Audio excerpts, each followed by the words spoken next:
चलिए, आनंद online classes में मैं करुणेश कुमार आपका वेलकम करता हूं। ठीक है, आज मैं हिस्ट्री सेक्शंस का मध्यकालीन भारत के बारे में बात करने वाला हूं, यानी या तो कह दें कि दिल्ली सल्तनत के बारे में बात करने वाले हैं।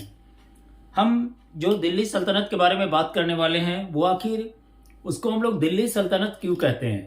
तो जो भी वंश हुआ इस काल में वो लगभग पूरे दिल्ली के आसपास ही शासन को किए। सिर्फ कुतुबुद्दीन ऐबक को छोड़ करके जितने भी शासक थे, चाहे वो जिस वंश के हुए, लोधी वंश के हुए, सैयद वंश के हुए, ये सब एक ही जगह पे यानी दिल्ली के आसपास ही अपने शासन को या अपने साम्राज्य को विस्तारित किया। और ये दिल्ली सल्तनत एक्चुअल में कह सकते हैं तो मुसलमान वर्गों का ये सल्तनत था एक्चुअल में उस समय, या कह दें तो लगभग जो मध्यकालीन भारत चला वो लगभग मुसलमानों का ही पूरे तरह से आधिपत्य रहा। हमारा उत्तरी भारत पे पूरी तरह से वो आधिपत्य किए हुए थे।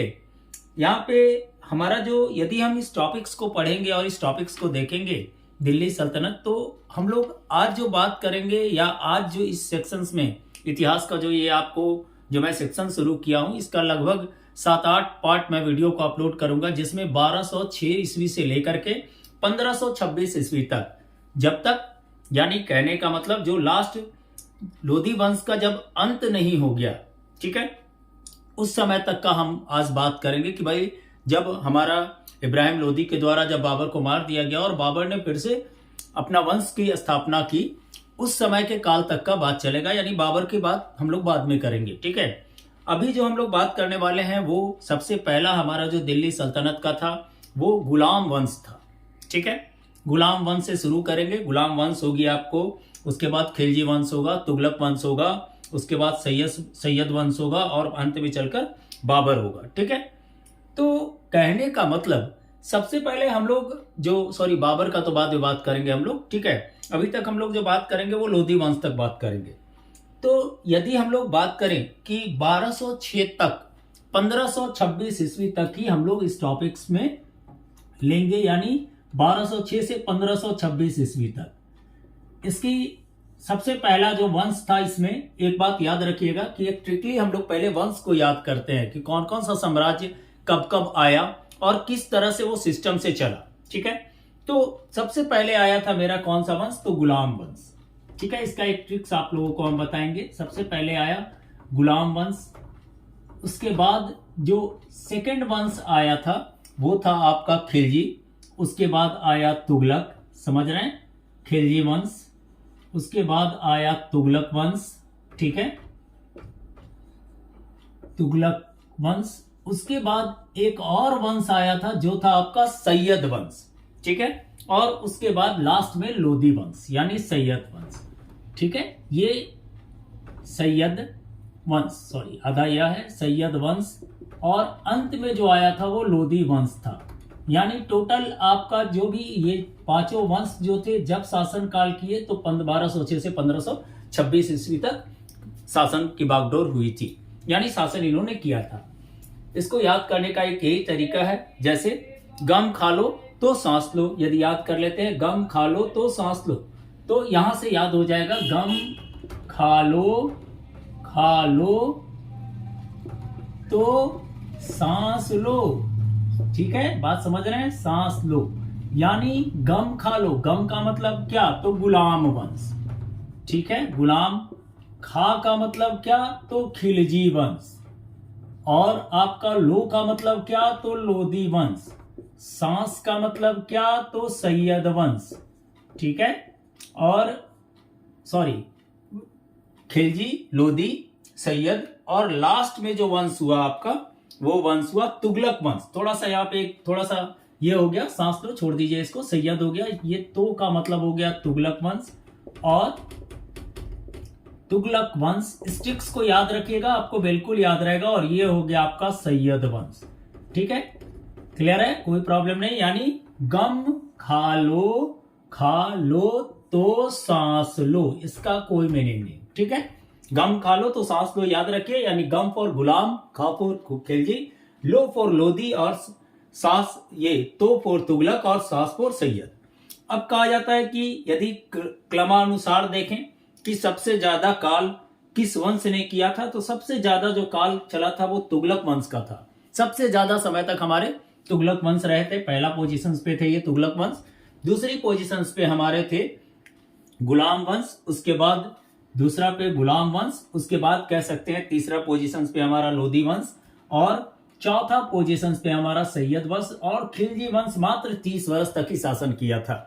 ठीक है, अब यहां पे जो बात आज जो एक्चुअल में हमको बात करना है वो करना है गुलाम का।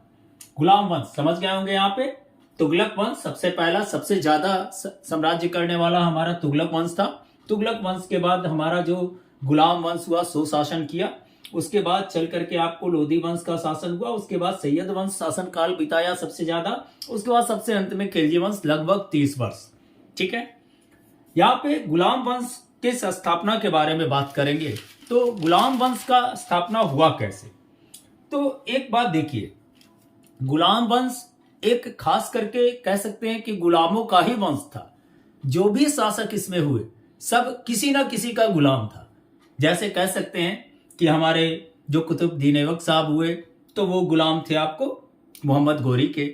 उसके बाद गोरी वंश मोहम्मद गोरी का गुलाम था वो। उसके बाद जो गुलाम हुआ इल्तुतमिश हुआ। एक आराम शाह भी बैठा, लेकिन आराम शाह कोई खास काम नहीं किया। नाम था आराम शाह तो आराम शाह ही में गया, वो बिल्कुल आराम करता ही रहा। 1 साल रहा मुश्किल से, आराम से 8-9 महीने उसकी साम्राज्य हुई थी।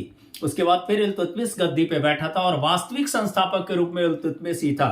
अब कहिएगा कि आप ये बात कह रहे हैं कि गुलाम वंश का वास्तविक संस्थापक इल्तुतमिश था, कुतुबुद्दीन ऐबक वास्तविक संस्थापक नहीं था।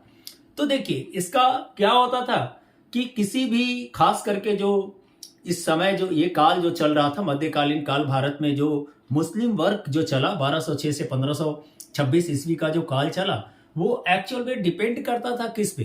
तो खलीफा का पद लेना पड़ता था, खलीफा से आदेश लेनी पड़ती थी। ईरान में वो बैठे रहते थे खलीफा, उनसे आदेश लेकर के ही लोग गद्दी पे बैठते थे। ठीक है, तो चूंकि कुतुबुद्दीन ऐबक जो था वो क्या किया था, तो इसने किसी तरह का किसी से भी आदेश नहीं लिया था। आराम से बोला कि नहीं, हम किसी से भी खलीफा से, ईरान में खलीफा से क्यों आदेश लेंगे, और वो गद्दी पर बैठ गया था। इसलिए कहा जाता है कि इसने तो सुल्तान का कोई उपाधि लिया ही नहीं। यानी कह दीजिए जैसे आप ग्रेजुएट करते हैं, ग्रेजुएट करने के बाद ही आप बीएसएससी सब इंस्पेक्टर का फॉर्म भर सकते हैं, ग्रेजुएट करने के बाद ही आप बीपीएससी के फॉर्म भर सकते हैं, ग्रेजुएट करने के बाद यूपीएससी भर सकते हैं। उसी तरह से उस समय खलीफा का पद लेते हैं तो ही आप शासक बन सकते हैं, अदरवाइज नहीं बन सकते हैं। बात समझ में आ रही? तो यहाँ पे उन्होंने शासन पद्धति को थोड़ा सा गलत ढंग से रिएक्ट किया। ठीक है, अब यहां पर जो बात करेंगे वो बात करेंगे आपका कि भाई गुलाम थे कौन, गुलाम वंश जो बना तो उसमें गुलाम थे कौन। तो एक बात देखिए, गुलाम जो गुलाम वंश में जो आपका कुतुबुद्दीन ऐबक थे, एक्चुअल में क्या किया जाता था कि लोग पहले क्या करते थे, पहले के राजा महाराजा लोग या सम्राट लोग जो भी होते थे, वो एक गुलाम को रखते थे अपने पास, पैसा देकर गुलाम को खरीद लिए। एक्चुअल में वो क्या करता था, तो वो सैनिकों की सेवा करने के लिए, सैनिकों का देखभाल करने के लिए उन गुलामों को रखा जाता था। वही काम किया भी गया था, गुलाम को रखा गया। और उसी गुलाम में थे कुतुबुद्दीन ऐबक, जिनको कि पहले जो बनाया गया था, इनको सबसे पहले भेजा गया था, मोहम्मद गोरी भेजा था इनको। कहां पे? तो ये बदायूं के सेनापति थे। एक्चुअल में यूपी में बदायूं पड़ता है, वहां के कौन थे, तो कुतुबुद्दीन ऐबक सेनापति थे। पहले से तो इनकी नजर थी ही कि भाई गद्दी हमको मिले। तो ये होड़ देखो, जब भी हुआ है कोई भी साम्राज्य हो, राजनीति हो, सब में ये ध्यान रखता है कि एक पार्टी जो रूलिंग पार्टी है अदर पार्टी पे बहुत ज्यादा ध्यान दिया रहता है, अपोजिशन पार्टी पे। अपोजिशन पार्टी चाहता है कि जितनी जल्दी भाई रूलिंग पार्टी कुछ गलती करे कि हम जाकर के उस कुर्सी को ले लें। ठीक है, ठीक उस समय भी वही होता था, राजतंत्र में भी वही था। राजा लोग एक दूसरे के राजा को देखते रहते थे कि जरा वो थोड़ा सा नीचे आए कि हम उस पर क्या कर लें, आधिपत्य कर लें। यही बात हुआ गुलाम वंश में। जब मोहम्मद गोरी जब हार गया तो भाई उसको मतलब कुतुबुद्दीन ऐबक अपने आप को एक स्वतंत्र शासक के रूप में बनाने की कोशिश किया, और उसने क्या किया, तो दिल्ली के गद्दी पे बैठा। और एक्चुअल में गुलाम वंश का एक कुतुबुद्दीन ऐबक ही था जो दिल्ली के आसपास शासन नहीं किया था, वो लाहौर के आसपास शासन करने चला गया था। इसीलिए भी कहा जाता है कि ये दिल्ली सल्तनत से कोई खास उसकी मतलब नहीं थी। बात समझ रहे हैं? तो यानी ये सबसे पहले लाहौर से अपना शासन शुरू किया। और कुतुबुद्दीन ऐबक के बारे में अब हम लोग एक्चुअल में गुलाम वंश को ही लेकर चलते हैं। इतना तो आपको इंट्रोडक्शन दे दिए, समझ में आ गया होगा कि गुलाम वंश का उत्पत्ति कैसे हुआ। तो गुलाम वंश का उत्पत्ति एक गुलामों के रूप में हुआ, कुतुबुद्दीन ऐबक के द्वारा किया गया, जो कि मोहम्मद गोरी का एक गुलाम था और इसको मोहम्मद गोरी ने पैसा देकर के खरीदा था सैनिकों की सेवा के लिए। और साथ में एक मतलब भीड़ जगह पे से ये बदायूं का इसको क्या किया था, तो सेनापति का नियुक्त किया था, जिसके कारण इसके पास थोड़ी सी राजनीतिक ज्ञान भी हो गई थी। वो आया और 1206 ईस्वी को दिल्ली सल्तनत में गुलाम वंश की स्थापना कर दिया। यानी कब स्थापना हुई, चलिए इसका स्क्रीनशॉट ले लीजिएगा, थोड़ा ये ट्रिक्स याद रखिएगा, हमेशा ऑलरेडी याद रखिएगा, सब काम होता रहेगा आपका, ठीक है। ये बात को हमेशा याद रखिएगा। गुलाम वंश, खिलजी वंश, तुगलक वंश, सैयद वंश, लोधी वंश। गम खा लो तो सांस लो।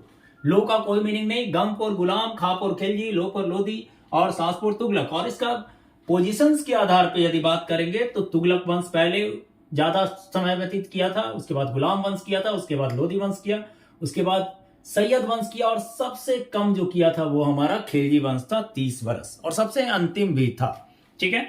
तो यहाँ पे अब मेन शुरू होते हैं हम लोग 1206 ईस्वी से।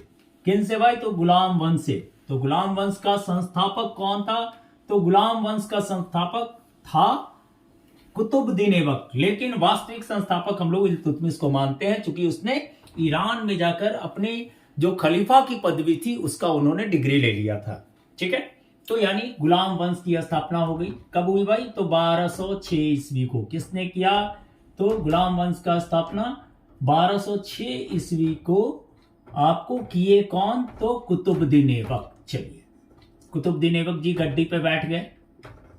अब देखिए, कुतुबुद्दीन ऐबक जो गद्दी पे बैठा, ठीक है, कुतुबुद्दीन ऐबक जब गद्दी पे बैठा तो उस समय राज्य की स्थिति ठीक नहीं थी, ठीक है। उस समय राज्य अभी नया नया बैठा ही था, तो ज्यादा तो उसके बारे में जानकारी इसको नहीं थी कि भाई हमको साम्राज्य, एक सेनापति था, ये आया पहले राज्य की स्थापना किया, 1206 ईस्वी को इसने गद्दी पे बैठ गया। दूसरा, जब गद्दी पे बैठते ही इसने क्या किया, तो अपनी राज्याभिषेक का एक खास तिथि रखा, क्योंकि इस्लाम धर्म में उस तिथि का बहुत ज्यादा महत्व था, ऐसा इतिहासकार मानते हैं। इसलिए जब ये गद्दी पे बैठा तो वो दिन जो था वो 25 जून 1206 ईस्वी का था। 25 जून 1206 ईस्वी को इसने गद्दी पे बैठा, ठीक है, ईस्वी को गद्दी पर बैठा। जब ये गद्दी पर बैठ गया, देखिए किसी भी सल्तनत काल का या किसी भी राज्य का जब विकास होता है तो थोड़ा धीरे धीरे ही होता है, और उस समय और फिर उसके बाद क्या होता है, तो वो क्या करता है, अपने उत्थान की ओर जाता है, और फिर उसके बाद उसकी पतन भी शुरू होती है, ठीक है। सबके साथ ऐसा हुआ, सब जितना भी वंश है, आप देखें कि आप लोगों का जो पहला वीडियो हमने गुप्त वंश का दिया, गुप्त वंश भी वैसे ही हुआ, पहले एकदम आया और राइज किया, उत्थान किया, फिर धीरे धीरे उसका जो शासक थे निरंकुश हुए, और धीरे धीरे वो क्या कर गया, अंत कर गया, ठीक है। तो यहाँ पे हो गया 1206 ईस्वी को गद्दी पर बैठ गया। इसने अपनी राजधानी कहाँ बनाई भाई, तो राजधानी को लाहौर बनाया। यही एक ऐसा शख्स था जो राजधानी को लाहौर बनाया, और मरा भी तो अपने आप को दफनाया भी गया कहां, तो लाहौर में ही, ठीक है, लाहौर राजधानी बना लिया। एक बात, इसका एक गुरु था, गुरु का नाम था कौन, तो बख्तियार खाकी, ठीक है। बख्तियार काकी जो थे उनके याद में ही इसने कुतुब मीनार का निर्माण किया। कुतुब मीनार के निर्माण में, उसकी जीर्णोद्धार में, और उस पर बहुत बड़ी एक कहानी है जो मैं बात करूंगा आपको। यहां पे पहले बात कर रहे हैं कि वो क्या किया, तो इनके गुरु कौन थे, तो गुरु थे भाई बख्तियार काकी। खिलजी नहीं समझ लीजिएगा इनको, खिलजी वंश से रिलेटेड नहीं था, बख्तियार काकी, बख्तियार काकी। और उन्हीं के याद में इन्होंने किसका स्थापना किया, तो न्यू डाली कुतुब मीनार की, ठीक है, कुतुब मीनार की, कुतुब मीनार की न्यू डाली। किसने डाली, तो भाई बहुत बराबर क्वेश्चन आता है। एक बात देखिएगा, हमारा हर लैंग्वेज में क्वेश्चन है, इस तरह से मैं तैयार किया हूं, कोई स्टोरी हिस्ट्री का आपको नहीं सुना रहा हूं, साथ में आपको एक पर्टिकुलर जो क्वेश्चन एग्जामिनेशन में आते हैं उसको भी माइंड ऑफ व्यू करके हम ये आपको वीडियो बनाए हैं, ठीक है। तो कुतुब मीनार बख्तियार काकी की याद में, बख्तियार काकी कौन थे, तो गुरु थे, और उनकी याद में बख्तियार काकी की याद में उन्होंने क्या किया, तो कुतुब मीनार की नींव डाल दी। ठीक है, अब क्या हुआ, तो इन्होंने भाई बख्तियार काकी में कुतुब मीनार की नींव डाल दी। उसके बाद इन्होंने क्या बनाया, तो अजमेर का 2.5 दिन का झोपड़ा। अजमेर में क्या बनाया, 2.5 दिन का झोपड़ा। अजमेर में, ये भी याद रखिएगा, अक्सर क्वेश्चंस आता है, अजमेर में 2.5 दिन का झोपड़ा, ये क्या था। तो देखिए 2.5 दिन का झोपड़ा जो एक्चुअल में क्या था, 2.5 दिन का झोपड़ी जो थी वो मस्जिद के रूप में बना। ठीक है, लेकिन इसकी कहानी जरा सुनिए। ये 2.5 दिन का झोपड़ा एक्चुअल में क्या था, तो एक तरह का शिक्षण संस्थान था। उस समय जिस भाषा में शिक्षा ली जाती थी उसका ये शिक्षण संस्थान था। उसकी बनावट को भी देखिएगा, तो देखिए मंदिर और मस्जिद की बनावट, कंस्ट्रक्शन पूरा क्लियर, आपको दूरी से पता चल जाएगा कि ये मंदिर है और ये मस्जिद है। तो यहाँ पे उन्होंने जो 2.5 दिन का झोपड़ा का शेप देखने से पता चलता है कि एक स्कूल है। जैसे आप अभी देखिएगा नीतीश कुमार का जो हम लोग का गवर्नमेंट स्कूल है, देखिएगा लाल लाल लंबा बिल्डिंग बनी हुई है, दूरी से पता चल जाएगा अरे ये स्कूल है कि नहीं। ये कॉलेज है, ये हमारा, यदि पटना में बात कीजिए तो पटना में भी देखिए साइंस कॉलेज को देखिएगा, दूरी से पता चलेगा ये साइंस कॉलेज है। समझ रहे हैं बात को। तो यहाँ पे वही 2.5 दिन का झोपड़ा था, एक तरह से वो शिक्षण संस्थान था। लेकिन आपको हमारे जो कुतुबुद्दीन ऐबक साहब थे इसको 2.5 दिन में ही बना दिए थे इस मस्जिद को, इसीलिए इसका नाम दिए उन्होंने 2.5 दिन का झोपड़ा। एक और इन्होंने काम किया था, दिल्ली में ही एक कुबतुल मस्जिद का निर्माण कराया था। दिल्ली में कौन सा, तो अक्सर क्वेश्चन आता है दिल्ली में किसका, तो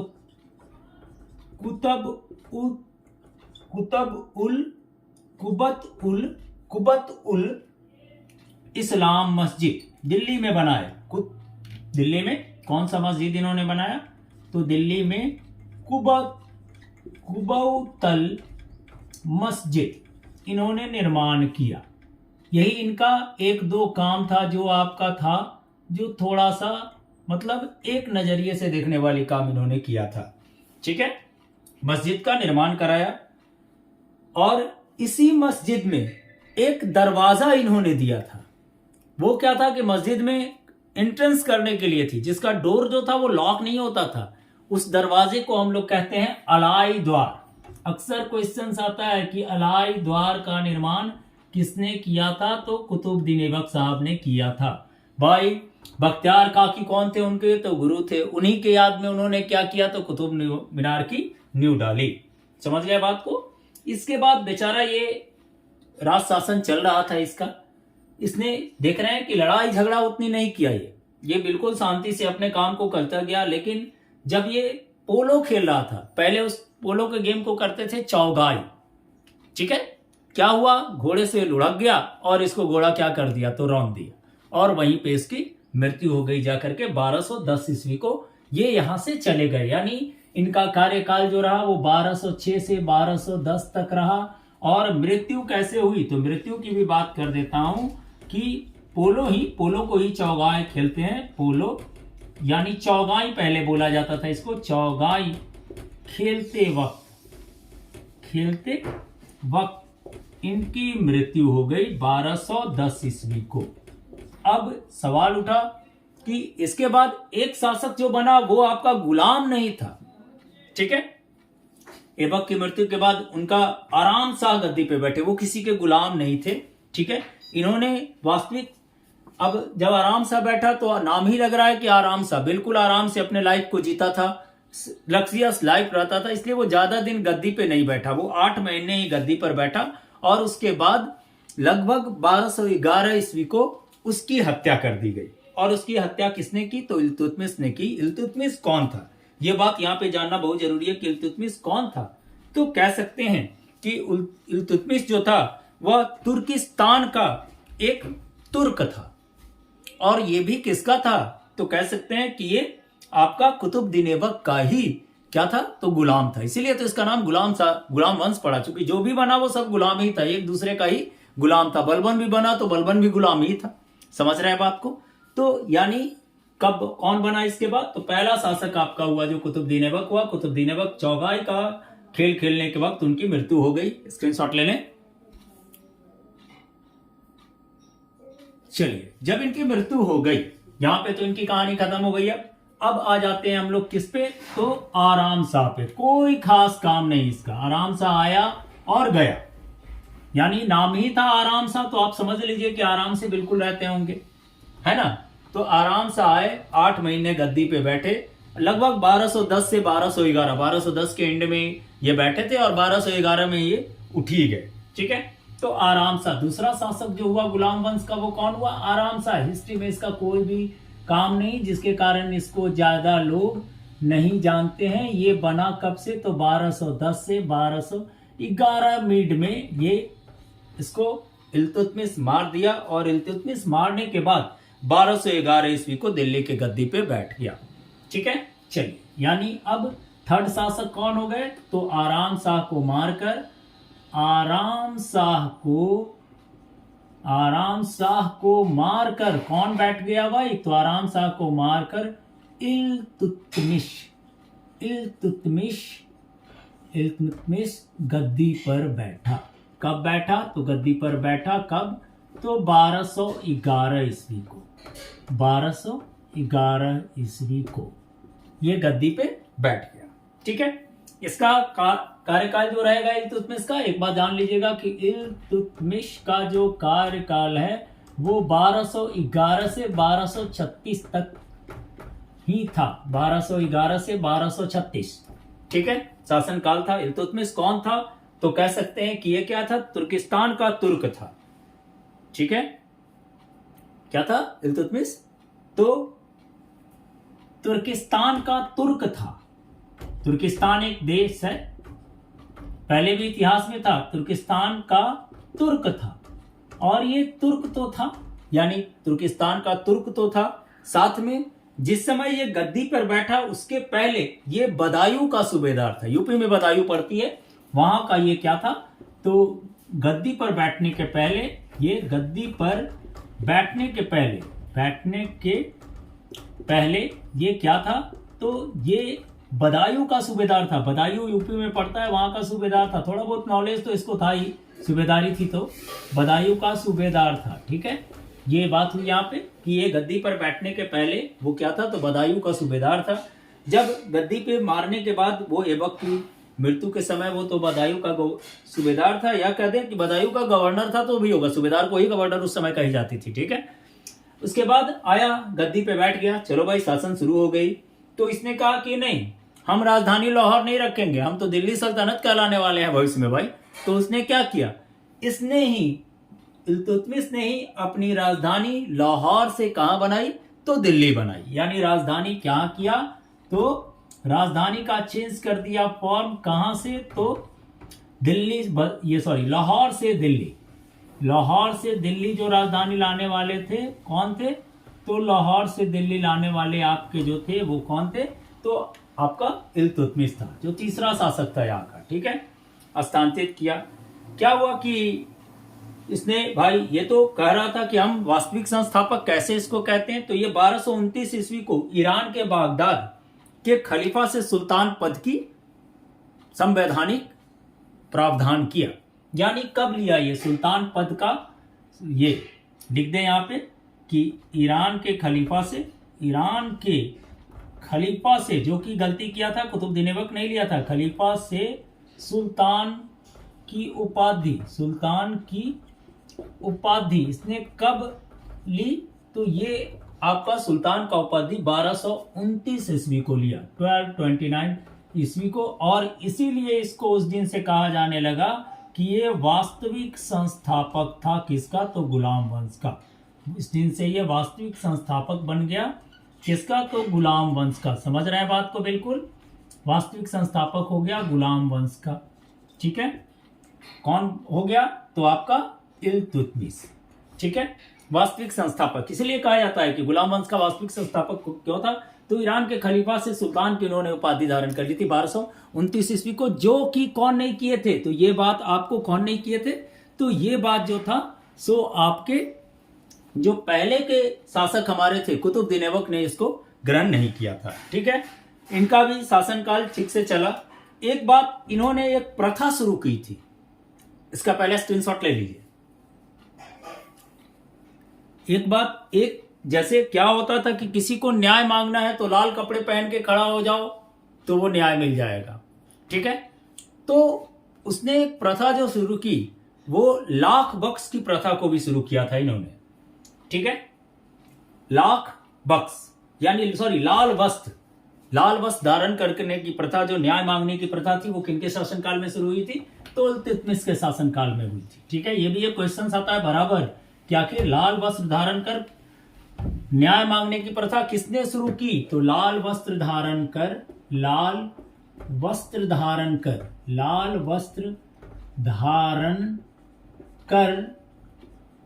न्याय मांगने की प्रथा, यही काम रजिया सुल्तान इसको की थी। न्याय मांगने की प्रथा, लाल वस्त्र धारण करके न्याय मांगने गई थी दरबार में।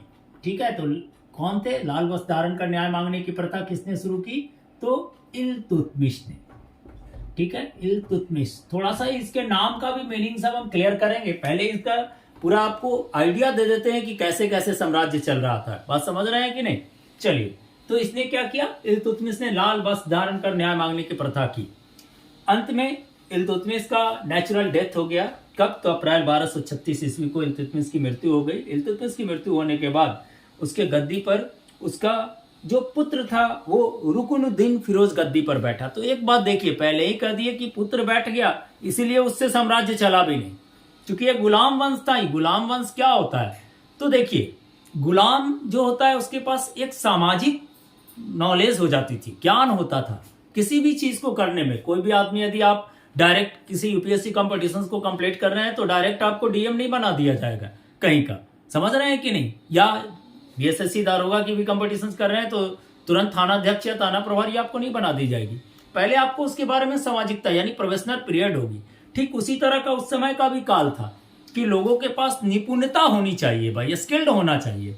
अब आप किसी के पुत्र हैं और ये बन जाए, जैसे एक तरह से डेमोक्रेसी का ही फॉर्म उस समय भी था। एक बात कह सकते हैं कि ऐसा नहीं था कि भाई राजा का बेटा है तो राजा बनेगा। लेकिन गलती क्या किया? इल्तुतमिश ने अपने बेटे को गद्दी पे बैठा दिया। वो गलती उसको क्या किया? क्योंकि उसका बेटा भी अयोग्य था, उसका बेटा भी बिल्कुल अयोग्य था, जबकि यही कारण था कि अयोग्यता के कारण ही फिर से उसकी बेटी भी बैठी, लेकिन वो भी एक तरह से अयोग्य हुई। चूंकि देखिए, हमारे यहाँ शुरू से ही पुरुष प्रधान रहा है, जो भी शासक हुए थे पुरुष हुए थे।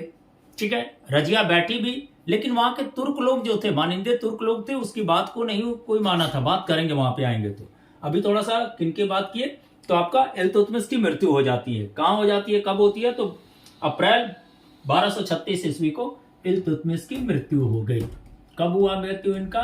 तो अप्रैल 1236 ईस्वी को इनकी मृत्यु हो गई। ठीक है, नेचुरल डेथ था, कोई ऐसा नहीं था कि लड़ाई हुई या उसमें मारे गए। ठीक है, इसके बाद गद्दी पे कौन बैठा? तो इनका पुत्र। अभी हम कुतुब मीनार पे बात करेंगे। अभी कुतुब मीनार के बारे में बहुत कहानी है जिसके बारे में बात करेंगे कि इल्तुतमिश ने क्या किया। तो कुतुब मीनार को क्या किया? तो पूरा करवाया। ठीक है, तो यानी यदि एक बात ये भी कहे कि कुतुब मीनार पूरा करने का श्रेय किसे जाता है, तो कुतुब मीनार पूरा करने का श्रेय किनको जाता है? तो कुतुब मीनार को पूरा करने का श्रेय इल्तुतमिश को जाता है। इसके बाद जीर्णोद्धार भी इसका किया गया है, इसको विनाश भी किया गया है, इसको लोग नष्ट भी किए हैं। एक बात आप लोग जान लीजिएगा, इल्तुतमिश। ठीक है, कुतुब मीनार पूरा करने का श्रेय था। ठीक है, फिरोज शाह तुगलक इसका पेट जीर्णोद्धार भी किया, लेकिन जो आया अलाउद्दीन खिलजी थोड़ा सा पगला किस्म का आदमी था, वो कहा कि नहीं इसको विनाश करो। अब विनाश नहीं कर पाया तो बोला ना कि अरे इसके बगल में हमको एक मीनारे बना दो मेरे नाम पे। बात करेंगे वहां पे हम आएंगे तो अब जैसे इनकी मृत्यु हो गई अप्रैल 1236 ईस्वी को, अब गद्दी पे कौन बैठे? तो भाई रुकनुद्दीन फिरोज गद्दी पे बैठा। ठीक है, इनका पुत्र था, पुत्र गद्दी पे बैठा, यहां लिख दिए रुकनुद्दीन। थोड़ा याद रखिएगा, नाम इनका थोड़ा टेढ़ा है, ये चौथे नंबर पे आ गए। रुकनुद्दीन फिरोज गद्दी पर बैठा। ठीक है, कब बैठा? तो 1236 ईस्वी को, 1236 ईस्वी को, जब कौन? इल्तुतमिश मर गए। तो चलिए, ये गद्दी पे बैठ गए। ये क्या थे भाई? तो हम बोल ही दिए कि ये बिल्कुल अयोग्य शासक थे, इनसे नहीं चला। आखिर ये किनकी बात को सुनते थे? तो अक्सर ये क्या करता था? तो ये अपनी माँ के बात पे चलता था। ठीक है, माँ जो थी उनका नाम था शाह तुर्कान, उसके बाद पे चलती थी, जिसके कारण वहां के जो तुर्क लोग थे वो बहुत इनसे परेशान हो गए। तुर्क अमीर लोग बहुत परेशान हो गए थे, क्योंकि क्या करती थी इसकी माँ, तुर्क लोगों को बहुत तरह तरह की बात यातनाएं या नियम बनाते थे, जिसके कारण वो अमीर लोग ये हो गए, दुखी हो गए थे। और यही कारण था कि इसको क्या किए, तो गद्दी से उतार करके और रजिया को गद्दी पे बैठा दिए थे। और रजिया भी इसमें सफल नहीं हुई, ये भी बात है, रजिया भी इसमें सफल नहीं हुई, इसकी बात करेंगे, ठीक है। तरुकदीन फिरोज 1236 ईस्वी को बैठे। ये क्या था भाई, तो अयोग्य शासक था। किसके बात पे चलता था ये ज्यादा, तो अपना निर्णय नहीं, अपनी माँ के बात पे ये चलता था। यानी माँ कौन थी, माँ जो थी वो आपका कह सकते हैं कि शाह तुर्कान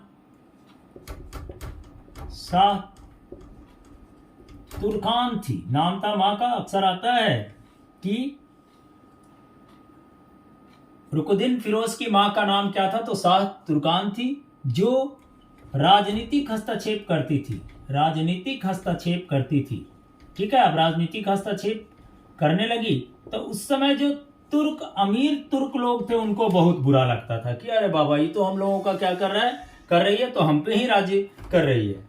तो जिसके कारण यहाँ पे लिख दे थोड़ा सा, जिसके कारण अमीर तुर्क लोग जो थे उस समय, अमीर तुर्क लोग किससे दुखी थे, रुकनुद्दीन, ठीक है, रुकनुद्दीन फिरोज से दुखी थे, किससे दुखी थे, तो जिसके कारण अमीर तुर्क लोग रुकनुद्दीन फिरोज से दुखी थे, ठीक है, ये दुखी थे। तो जब ये दुखी हो गए, ठीक है, तो दुखी हो गया तो सवाल है कि अमीर तुर्क लोग जब दुखी हो गया तो इनको शासन पे तो रहने नहीं देगा, तो वो लोग क्या किया, इनको शासन से उतार दिया। शासन से उतारने के बाद किनको बैठाया गद्दी पे, तो रजिया बेगम को बैठाया। रजिया बेगम गद्दी पे बैठी, लगभग 1238 या 40 का काल था वो। रजिया जब गद्दी पे बैठी तो मतलब 1238 के लमसम ये हुआ था, रजिया गद्दी पे बैठी। तो चूंकि एक महिला थी, तो भाई पहले तो महिला प्रधान था नहीं हमारा साम्राज्य या हमारा देश या हमारा समाज, तो इनके प्रति, जो लोगों के प्रति थी, मन में थोड़ा बहुत मनमुटाव रहता था कि भाई रजिया बैठ गई है गद्दी पे और एक महिला हमको शासन करेगी हम पे। और इसका जो गैर तुर्क लोग थे वो खास करके इसके विरोधी हो गए, और जिसके कारण इनको क्या किया गया कि दिल्ली के गद्दी पर से हटा दिया गया रजिया को, और फिर से मुइजुद्दीन बहराम शाह को बैठा दिया गया, ठीक है। तो यानी कुछ दिनों के लिए मुइजुद्दीन बहराम शाह भी गद्दी पे बैठे, जिसको अंत में क्या किया गया, तो उनका भी हत्या कर दिया गया। और फिर रजिया भी गद्दी पे बैठने की कोशिश की, लेकिन फिर दोबारा रजिया नहीं बैठ पाई। वहां पे आपको जो डाकुओं के द्वारा, बंगोल के पास डाकुओं के द्वारा इसकी भी हत्या कर दी गई, ठीक है। तो यहाँ पे पहले हम बात कर रहे थे शाह तुर्कान थी, मतलब रुकनुद्दीन फिरोज की, तो इनको भी गद्दी से क्या किया गया, हटा दिया गया। और उसके बाद फिर गद्दी पे जो बैठी वो बैठी रजिया सुल्तान, प्रथम मुस्लिम शासिका। समझ रहे हैं बात को, प्रथम मुस्लिम शासिका थी रजिया सुल्तान, वो गद्दी पे बैठी, ठीक है।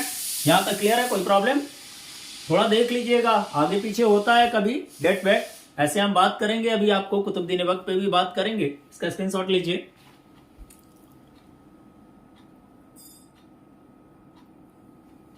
चलिए, तो और हम कुछ कुतुबुद्दीन ऐबक के बारे में, उनका लाख बख्श नाम के बारे में बात करेंगे। अक्सर नाम पे क्वेश्चन आता है, इसलिए उसके लिए अलग कैटेगरी ही रखे हैं हम। चलिए, इसके बारे में चर्चा हम नहीं किए हैं आपसे, उसके बारे में चर्चा करेंगे लास्ट में थोड़ा, ठीक है। यहां तक तो आप लोग ये समझ गए होंगे कि भाई रुकनुद्दीन फिरोज जो था अपने माँ के कारण ही, क्योंकि लोग अब हस्तक्षेप करेंगे तो बहुत सा लोग आप ही के स्टेट में यदि मुख्यमंत्री हैं, चीफ मिनिस्टर यदि हैं, और उनके पीछे पीछे कोई और लोग लग जाएंगे तो थोड़ा आत्मा में आपको दुखी रहेगा, बट चीफ मिनिस्टर तो हमारे अपने अनुसार चल ही नहीं रहा है, वो तो मोहरा बन गया है कि नहीं। चलिए, यहाँ पे अब बात कर रहे हैं कि रजिया सुल्तान गद्दी पे बैठ गई, रजिया बेगम हमारा जो 5वां शासक हुई वो कौन हुई, गुलाम वंश की, तो रजिया बेगम। अजीबो गरीब बात हुआ, ये क्या बनी, तो प्रथम मुस्लिम शासिका, प्रथम मुस्लिम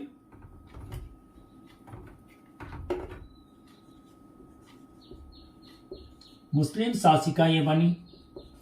समझ रहे हैं, आता भी है क्वेश्चन कि प्रथम भारत की प्रथम मुस्लिम शासिका कौन थी? तो रजिया बेगम। ठीक है, गद्दी पे बैठी औरत थी, बोली हट, पर्दा प्रथा हटाओ। उसने क्या किया? पर्दा प्रथा को हटा दिया।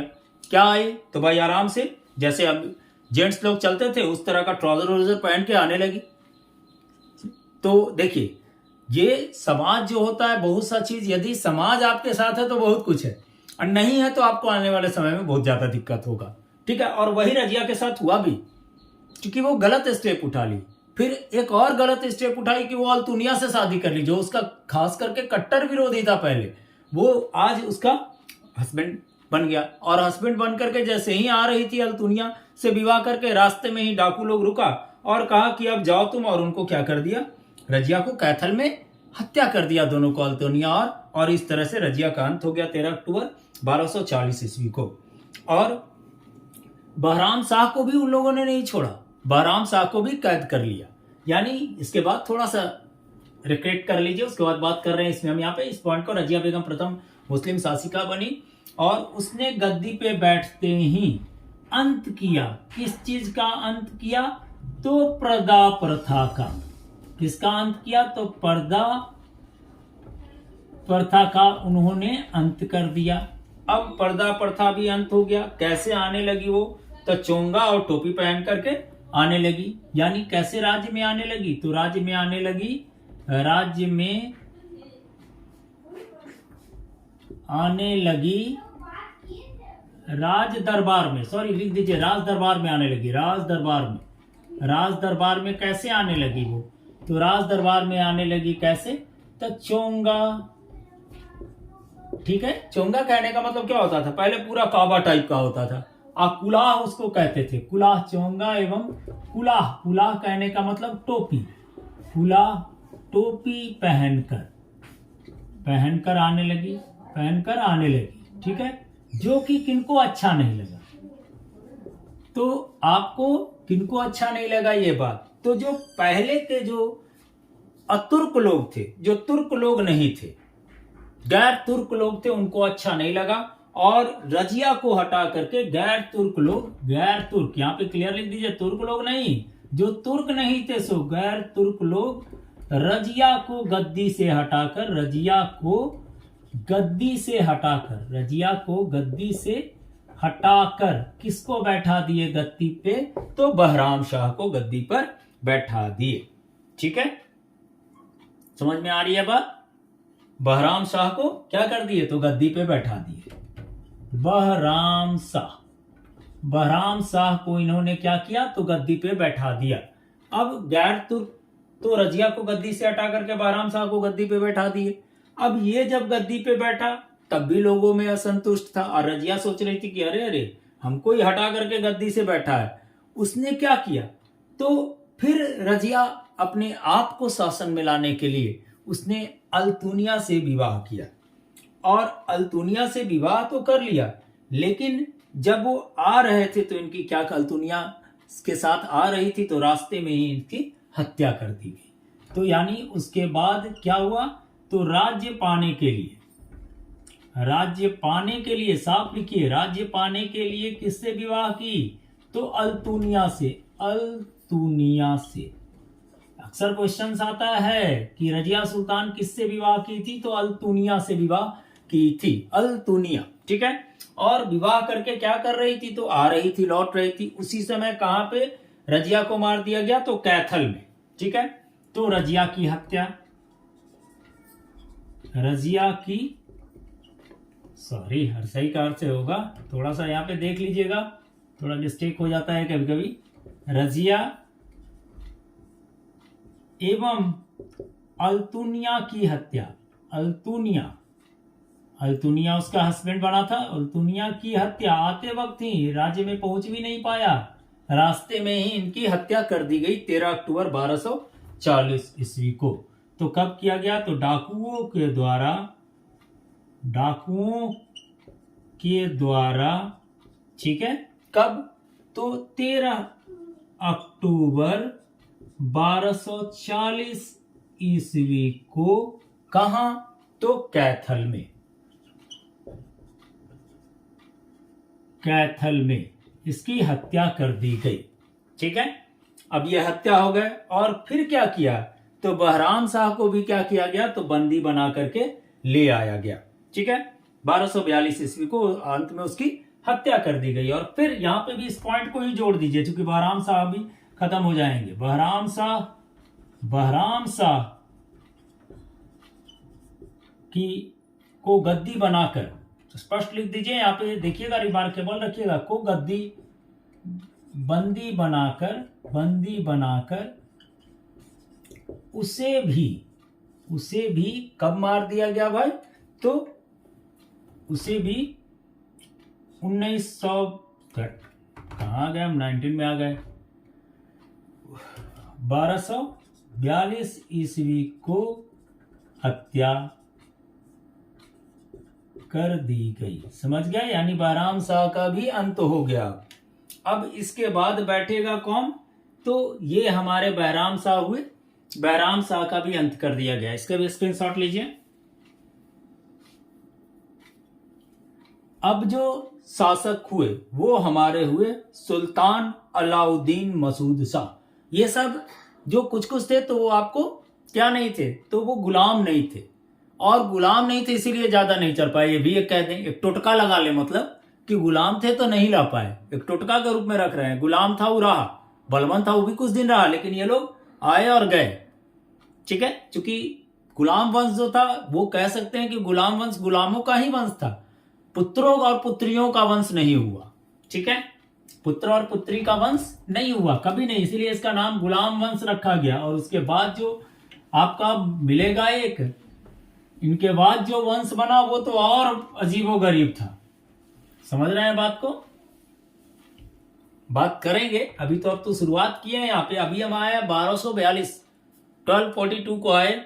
सुल्तान अलाउद्दीन मसूद शाह अब गद्दी पे बैठा। सुल्तान मसूद शाह, ठीक है, अलाउद्दीन भी जोड़िए दीजिए, अक्सर नाम में रहता है लगा हुआ।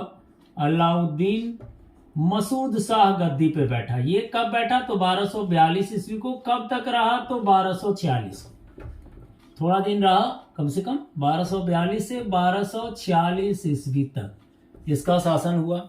ये क्या किया, तो कोई खास काम नहीं किया। और ये बनाया भी गया तो किसके द्वारा बनाया गया था, तो बलबन के द्वारा बनाया गया था। जो कि बलबन क्या था, तो खुद एक आपका गुलाम था। और बलबन भी इसको शासक क्यों बनाया, तो देखिए, राजनीति क्या होती है, राजनीति किसी का नहीं है। आप यदि बात कर लीजिए कि राजनीति, तो राजनीति किसी का भी नहीं है। राजतंत्र किसी का भी नहीं है। राजा कोई भी हो जा सकता है, लेकिन सब में कुछ ना कुछ बात होता है। जैसे इसने आखिर सुल्तान अलाउद्दीन मसूद शाह को जो गद्दी पे बैठाया, किसने बैठाया, तो आपको बैठाया तो सही था, लेकिन इसके बाद इसको फिर गद्दी से हटाया गया। इसी का भाई था, इसको यहां से गद्दी से हटा करके इसके भाई को गद्दी पे बैठाया गया 1246 ईस्वी को। नसरुद्दीन महमूद कौन थे, तो नसरीन 1246 को हो गया। फिर ये कोई खास काम नहीं किया, आया गया, शांति से रहा, साम्राज्य को देखा, इधर उधर आंख बंद करके रहता था, कोई खास इसका काम नहीं, आराम से रहा और गया। इसीलिए गुलाम वंश में इसका कहीं बहुत कम जगह नाम आपको मिलेगा। ठीक है, एक शासक जो बनाया वो बलबन जो था वो शुरू से ही कोशिश कर रहा था। ठीक है, बलबन भी बहुत शुरू से ही कोशिश कर रहा था कि हम इसको क्या करें, तो गद्दी पे पाए। और बलबन भी जो था वह किसका था, तो नसरुद्दीन शाह का गुलाम ही था वो। ठीक है, बलबन भी नसरुद्दीन शाह का गुलाम था। इसलिए बलबन क्या किया, तो बलबन इसको हटाया, सुल्तान मसूद शाह को हटा करके और गद्दी पे बैठाया अलाउद्दीन मसूद शाह को। ठीक है, सॉरी, नसरुद्दीन, गलती हो गया, अलाउद्दीन मसूद शाह को हटा करके नसरुद्दीन महमूद को गद्दी पे बैठाया। अब ये क्यों बैठाया वो भी बात करेंगे। 1940 ईस्वी को बलबन के सहयोग से, अब बलबन क्यों सहयोग किया, जो बात कर रहे हैं, बलबन के सहयोग से कौन गद्दी पे बैठे, तो नसीरुद्दीन महमूद। अब एक बात देखिए, आप यहां पे ये समझने वाली चीज है कि आखिर बलबन खुद ना बैठ के नसरुद्दीन महमूद को क्यों बैठाया। तो देखिए बलबन खुद नहीं बैठा, चूंकि जानता था कि अभी जिस स्थिति में हम हैं, यदि खुद बैठेंगे तो हो सकता है कि हमारा जो है राज वो नहीं रहेगा। ठीक है, तो उन्होंने क्या किया, उन्होंने पहले नसरुद्दीन महमूद को 1946 ईस्वी में गद्दी पे बैठा दिया। उसके बाद अपनी पुत्री का विवाह इससे कर दिया। ठीक है, और विवाह करने के बाद ठीक है बलबन क्या किया, तो फिर उसको उस गद्दी से हटा दिया और अपने आप को दिल्ली के गद्दी पर सल्तनत पर बैठ गया 1266 ईस्वी को। ठीक है, तो नसरुद्दीन महमूद हुआ। नसरुद्दीन महमूद को क्या किया, तो उसने गद्दी अपनी पुत्री का विवाह किया।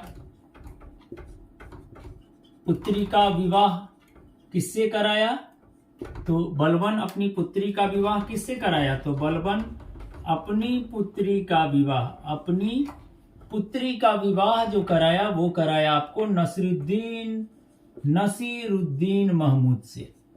ठीक है, और फिर क्या किया, फिर इसको गद्दी से हटा भी दिया, कहा कि चलो हटो, अब तुम्हारा काम यहीं तक था। उसके बाद फिर 1266 ईस्वी को अंत में दिल्ली के गद्दी पर जो था वो कौन बैठ गया, तो आपको बलबन बैठ गया।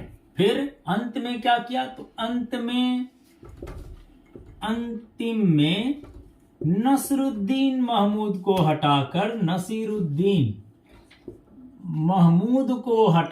महमूद को हटाकर गद्दी पर कौन बैठ गया, हटाकर दिल्ली सल्तनत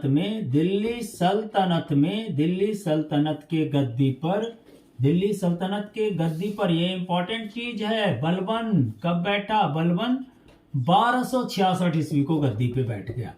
1266 ईस्वी को गद्दी पर बैठ गया। बात समझ रहे हैं, गद्दी पर बैठ गया। ठीक है, अब एक बात देखिए, ये गद्दी पर बैठा, कोई खास काम नहीं किया, सिर्फ एक दो प्रथा को चलाया। और उस समय चूंकि जिस समय 1266 को गद्दी पे बैठा, तो उस समय मंगोलों का आक्रमण शुरू हो गया था। मंगोलों का आक्रमण शुरू हो गया, जिसके कारण बलबन मंगोल से भी लड़ा और उससे भी अपनी रक्षा की। लेकिन अंत में जाकर के क्या हो गया, धीरे धीरे चल करके गुलाम वंश जो होता है वो अंत की ओर चला गया। और उस समय किसी तरह का कोई भी शासक नहीं बने थे। बात समझ में आ रहा, उस समय कोई भी शासक आपका नहीं हुआ, जो 1290 तक लगभग छोटे मोटे होते गए और उसके बाद आपका अंत हो गया। और कह सकते हैं कि बलबन अंतिम शासक था, तो गुलाम वंश का तो गलत नहीं होगा। उसके बाद सिर्फ कह सकते हैं ना कि हाँपते हुए आगे बढ़ा, कोई खास उसकी डेवलपमेंट नहीं। जो हम आपको जब बात करेंगे खिलजी वंश के बारे में बात करेंगे, तो वहां पे आपको क्लियर बात करेंगे कि आखिर गुलाम वंश का अंत खिलजी वंश का कैसे हुआ, और वो भी किया एक 70 वर्ष का एजेड आदमी। समझ रहे हैं, 70 वर्ष की खिलजी वंश का जब बात करूंगा तो उस समय बात करूंगा कि 70 वर्ष के आदमी इसको क्या किए थे, तो इस वंश का अंत कर दिए थे। तो 1266 ईस्वी को गद्दी पर बैठ गया। और लेकिन मंगोल का इसी समय किसका आक्रमण हुआ, तो मंगोलों का दिल्ली पर आक्रमण हुआ। मंगोलों का दिल्ली पर आक्रमण हुआ, दिल्ली सल्तनत पर, और इससे पर आक्रमण हुआ। और आक्रमण होने के बाद इसने क्या किया, तो इसको अपने में मतलब मंगोल से दिल्ली के गद्दी को बचाया। ठीक है, स्क्रीनशॉट लीजिए इसका। लगभग अब अंतिम पोजीशंस पे है, थोड़ा सा टेंशन नहीं लेनी है। और बीच में फिर आपको दिल्ली सल्तनत का जो होता है एक रिकैप भी वीडियो भेज दूंगा, और उसके बाद और कुछ इनके द्वारा जो साम्राज्य विस्तार में कुछ कुछ नीति था उसका ही बात करेंगे। मेन फैक्ट यही है आपका, जो गुलाम वंश का फैक्ट है, इसी के से अंदर से क्वेश्चंस आता है। समझ रहे हैं कि नहीं, इसी के अंदर से क्वेश्चंस आता है। ठीक है, आप एक बार ध्यान दीजिएगा।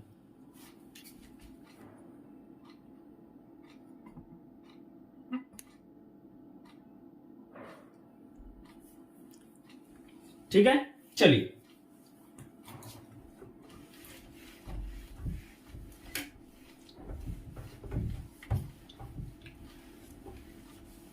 अब एक बात करते हैं कि बलबन गद्दी पे बैठा, लेकिन एक बात जान लीजिए, गुलाम वंश का जो अंत चला, कह सकते हैं कि डिफरेंट टाइप से इसका फॉर्म को चला।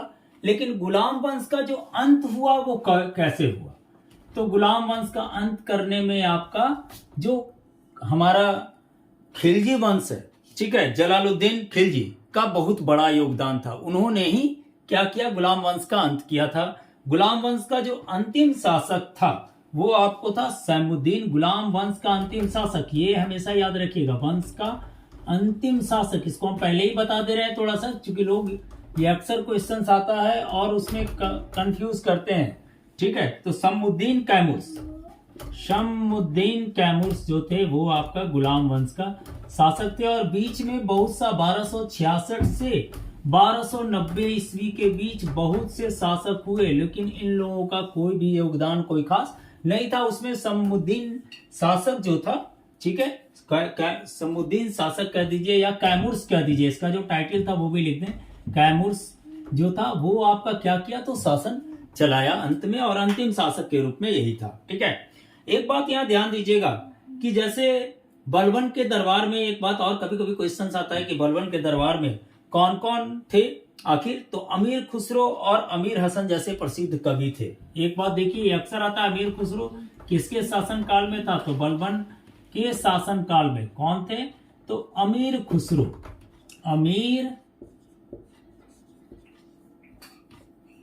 खुसरो एवं एक ले लीजिए हसन, ठीक है, एक हसन नाम का भी था, अमीर हसन भी उसको कहते थे, अमीर खुसरो और अमीर हसन दो जो थे वो आपको, अमीर हसन कवि थे, बलबन के शासन में कवि, महाकवि भी कह दीजिए, तो अमीर खुसरो साहब को तो बहुत लोग जानते हैं, ठीक है। अमीर खुसरो नाम याद रखिएगा, अमीर खुसरो, ठीक है। चलिए अब हम लोग बात करते हैं कि गुलाम वंश का 1290 ईस्वी में अंत हो गया। 1266 के बाद कोई खास शासक नहीं हुए थे जिनके बारे में बताया जा सकता है। जलालुद्दीन खिलजी जो था इस वंश का अंत कर दिया था, ठीक है, वो भी 70 वर्ष का एज, और वो भी ज्यादा दिन नहीं रहा। समझ रहे हैं बात को। चलिए अब जो बात करते हैं वो बात करते हैं कि आखिर कुतुबुद्दीन ऐबक, एक इंपॉर्टेंट क्वेश्चन, कुतुबुद्दीन ऐबक को हम लोग क्या कहते हैं, तो लाख बख्श कहते हैं। क्यों कहते हैं भाई, तो वो क्या करता था, लाखों का दान दे सकता था। उसके बाद क्या था ये, तो इसको हम लोग कहते हैं हातिम। एक बात याद रखिएगा, अक्सर लोग आता है, चलिए इसका स्क्रीनशॉट ले लिए होंगे।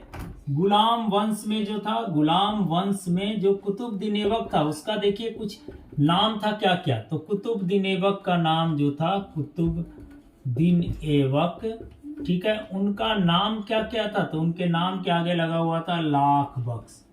तो लाख बख्श का मतलब क्या, तो भाई लाखों का दान करने वाला व्यक्ति। दूसरा था इनका हातिम। हातिम क्या था, हातिम का मीनिंग क्या, तो हातिम का मीनिंग क्या होता है, तो जो गरीबों का मसीहा हो, गरीबों का मदद करने वाला है वो हातिम है। लाख बख्श, लाखों का दान देने वाला, समझ रहे हैं। एक बात और, अब कुतुब मीनार पे थोड़ा चर्चा करते हैं, ठीक है। थोड़ा सा इसको डायग्रामेटिकल देख लीजिएगा, अक्सर क्वेश्चंस आ जाता है, लोग कंफ्यूज कर जाते हैं। कुतुब मीनार पर थोड़ा सा डायग्रामेटिकल, चलिए कुतुब मीनार देखिए, कुतुब मीनार थोड़ा सा इस पे क्वेश्चंस आता है इसलिए बताना थोड़ा जरूरी समझ लिए। कुतुब मीनार का संस्थापक कौन था भाई, तो संस्थापक था हमारा कुतुबुद्दीन ऐबक थे, कुतुबुद्दीन ऐबक, ठीक है। दूसरा उसके बाद इसको पूरा किसने किया, पूरा किया कौन, तो इल्तुतमिश।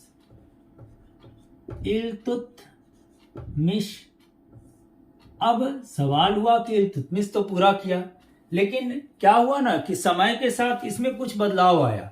जैसे क्या आया कि उसी पर बिजली गिर गई थी, तो इलेक्ट्रिक जो गिरा हमारा, ऊपर वाला बिजली जो होता है, आसमान की बिजली की मैं बात कर रहा हूं, वो बिजली गिर गया था तो कुछ खराब हो गया था। तो जो तुगलक वंश का जो फिरोज शाह तुगलक आया, वो आकर के इसको जीर्णोद्धार किया, यानी इसका कंस्ट्रक्शन किया थोड़ा सा, ठीक है। तो कौन किया, तो यानी जीर्णोद्धार कह सकते हैं कि तुगलक वंश का लोग भी किए थे, यानी इसकी गरिमा को बढ़ाए थे। कौन, तो फिरोज शाह तुगलक। लेकिन एक बात देखिए, इस शासक में एक शासक जो था वो बहुत ही बदमाश था। कौन, अलाउद्दीन खिलजी। देखा कुतुब मीनार दिल्ली में, अलाउद्दीन खिलजी बोला अरे अरे अरे हमारे लिए भी एक मीनार ऐसी बनाओ। तो मीनार बनाने के लिए वो किसको भेजा, तो वो भेजा आपको मालिक काफूर को। किसको भेजा, तो मालिक काफूर जो उसका क्या था, सेनापति था, उसको भेजा सेनापति को दिल्ली किले, यानी कहने का मतलब कुतुब मीनार के बगल में मीनार बनाने के लिए, कुतुब मीनार के बगल में, कुतुब मीनार के बगल में मीनार बनाने के लिए। लेकिन क्या हो गया, बगल में मीनार बनाने के लिए? अरे भाई, यदि तुमको मीनार बनवाना था तो तुम किसी वास्तुशास्त्र वाले को न भेजोगे, या जो कंस्ट्रक्शंस वाला है। ये तो मालिक कपूर तो क्या था, सेनापति था, वो क्या मीनार बनाता वहां पे, क्या कॉन्सेप्ट देता किसी को? तो वो गया और मीनार बनाना शुरू किया। मीनार बनाना शुरू किया तो उसने क्या कर दिया, नीचे से फाउंडेशन जो था वो बहुत चौड़ा ले लिया, ठीक है, अब फिर पतला किया, और इस तरह से करते करते वो एक समय में आया जब मीनार का कंस्ट्रक्शन नहीं करना पड़ता था, क्योंकि ये तो था सेनापति, इसको तो कोई खास वास्तुशास्त्र या मकान बनाने का कोई नॉलेज था नहीं, या मीनार बनाने का। ये गया मीनार बनाना शुरू किया, जैसे ही कुछ दूर गया तो कहा कि सर ये तो अब नहीं बन पाएगा। बोला मतलब सर नहीं बोला, बोला कि मतलब बोला ये जाकर के भाई कि भाई ये तो बनने वाला नहीं है अलाउद्दीन खिलजी को। तो अलाउद्दीन खिलजी बोला कि नहीं बनने वाला है, तो क्यों नहीं बनने वाला है? तो वो बोला कि आधा अधूरा ही कर दिया कि फाउंडेशन से हमारी पूरा नहीं हो पा रही है। तो उसने भी मीनार बनाने का आपको काम किया था कौन? तो अलाउद्दीन खिलजी, लेकिन उसके बगल में ही, लेकिन आधा अधूरा ही बना। और उस मीनार का जो दिल्ली के कुतुब मीनार के बगल में जो मीनार है उसको हम लोग कहते हैं अलाई मीनार, ठीक है। ये बनाने का श्रेय मलिक काफूर को अलाउद्दीन खिलजी से मिला था, और यही इसके समतुल्य बना रहा था, लेकिन चूंकि आर्किटेक्टर था नहीं तो इससे बनता कैसे, ठीक है। चलिए, आशा करते हैं कि हमारा ये जो आपका गुलाम वंश है वो आपको अच्छी तरह समझ में आया होगा। आप हमारे वीडियो को देखिए, लाइक कीजिए, थोड़ा मोटिवेट होंगे। अब हम आपको बात करेंगे अगले बार जो खिलजी वंश के बारे में बात करेंगे, ठीक है, कि खिलजी वंश की उत्पत्ति कैसे हुई। इसका काल बहुत छोटा है, मात्र 30 वर्ष तक का, ज्यादा बड़ा नहीं है। यानी 1290 आया, वहां 1320 तक जाएंगे, 1290 का ईस्वी तक आपको बात कर लिया, यानी 1206। हम लोग 1526 ईस्वी तक इस वीडियो के ग्रुप में देखेंगे, ठीक है। आपको हम आशा करते हैं कि हमारा गुलाम वंश बिल्कुल समझ में आया होगा। आप लोग आगे भी हिस्ट्री के क्लासेस के लिए और अदर जितने भी जीके के कॉम्पिटिशन्स लेवल के होंगे उसके लिए आप क्या कीजिए, हमारा ऑनलाइन क्लासेस के चैनल को सब्सक्राइब कीजिए। आपको वीडियो का बार बार नोटिफिकेशंस मिलता रहेगा, और आप क्या करेंगे, आगे इस पथ पे चल करके राइज करते रहेंगे। इसलिए मैं आपको कहूँगा कि मेरे चैनल को लाइक भी करें और चैनल को सब्सक्राइब करें, जिससे कि मैं और मोटिवेट हूँ। और ठीक से जितनी भी चीज़ को मैं बता रहा हूँ उसको आप ऐसा कीजिए, एक टेक्स्ट बुक लीजिए, वो लोकल टेक्स्ट बुक नहीं, सड़क से आप ले लिया, कोई भी बुक पढ़ रहे हैं आप, आराम से एक प्रतियोगिता दर्पण का अतिरिक्त अंक को लें, हमारे वीडियो को देखें, उसके बाद इसमें जो इंपॉर्टेंट चीज़ें उसको नोट करें, और उसके बाद उस अतिरिक्तांश से उस टॉपिक्स को पढ़े, देखिएगा आपको बिल्कुल याद हो जाएगा। और हिस्ट्री की या जीके की जो प्रिपरेशन है, पार्टिकुलर हिस्ट्री का प्रिपरेशन हम लोग एक स्टेप बाय स्टेप ही कर सकते हैं। ऐसा नहीं है कि 2 दिन में हिस्ट्री आपको समझा दिया जाएगा, आप हिस्ट्री के बहुत बड़े ज्ञाता हो जाएंगे। बात समझ रहे हैं? यानी परफेक्ट नॉलेज के लिए आप रेगुलर हमारे वीडियो को देखिएगा, आपको खुद हमारा 30 क्लास पूरा होगा, 30 वीडियो देखेंगे, आपको पूरी, यानी कहने का मतलब पूरा तरह से हिस्ट्री का नॉलेज हो जाएगा। चलिए, धन्यवाद।